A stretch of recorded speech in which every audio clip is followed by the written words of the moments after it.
રાજકોટના ઉપલેટામાં city civic સેન્ટરનું લોકાર્પણ કરવામાં આવ્યું. રાજ્ય સરકાર દ્વારા વિવિધ નગરપાલિકા કચેરીમાં સિવિક સેન્ટરો શરૂ કરી નાગરિકોની સુવિધામાં કરવામાં આવ્યો વધારો. વિવિધ નગરપાલિકાઓમાં મૂકવામાં આવેલ સિવિક સેન્ટરો પૈકીની ઉપલેટા નગરપાલિકામાં પણ સિવિક સેન્ટરનું કરવામાં આવ્યું લોકાર્પણ. ગુજરાત રાજ્યના મુખ્યમંત્રી દ્વારા સુશાસન દિવસ નિમિત્તે કરવામાં આવ્યું છે લોકાર્પણ. રાજ્ય સરકાર દ્વારા વિવિધ નગરપાલિકા કચેરીમાં સિવિક સેન્ટરો શરૂ કરી નાગરિકોની સુવિધામાં કરવામાં આવ્યો વધારો. વિવિધ નગરપાલિકાઓમાં મૂકવામાં આવેલ સિવિક સેન્ટરો પૈકીની ઉપલેટા નગરપાલિકામાં પણ સિવિક સેન્ટરનું કરવામાં આવ્યું લોકાર્પણ. નાગરિકોને એક જ જગ્યા પરથી તમામ વિભાગોની કામગીરીમાં મદદરૂપ થવા માટે આ સેન્ટર ઉપયોગી રહેશે તેવું જણાવવામાં આવ્યું.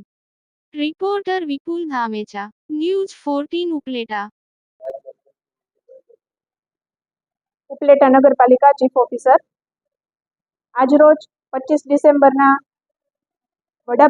પૂર્વ વડાપ્રધાન શ્રી અટલ બિહારી વાજપેયીના જન્મ જયંતિના દિવસને જ્યારે સુશાસન દિવસ તરીકે આપણે ઉજવીએ છીએ, ત્યારે સરકાર તરફથી રાજ્યની 34 જેટલી નગરપાલિકાઓમાં આજે સિટી સિવિક સેન્ટરના ઉદ્ઘાટનનો લોકાર્પણનો જે કાર્યક્રમનું આયોજન કરેલું, તેમાં આજના આ કાર્યક્રમમાં ઉપલેટા નગરપાલિકા ખાતે પણ લોકોને જન્મ મરણના દાખલાઓ, પ્રોફેશનલ ટેક્સ, લગ્ન નોંધણી, વિવિધ પ્રકારની અરજીઓનો સ્વીકાર, ઓડીપીએસ તેમજ પ્રોફેશનલ ટેક્સ, પ્રોપર્ટી ટેક્સ, આમ વિવિધ પ્રકારની સેવાઓનો લાભ વન સ્પોટ એટલે કે એક જ સ્થળથી મળી રહે એવું સિટી સિવિક સેન્ટરનું લોકાર્પણના કાર્યક્રમમાં શહેરના અગ્રણીઓ, વિવિધ સામાજિક સંસ્થાના અગ્રણીઓ, નાગરિકો તેમજ વિવિધ કચેરીના સ્ટાફગણે હાજર રહી આ કાર્યક્રમને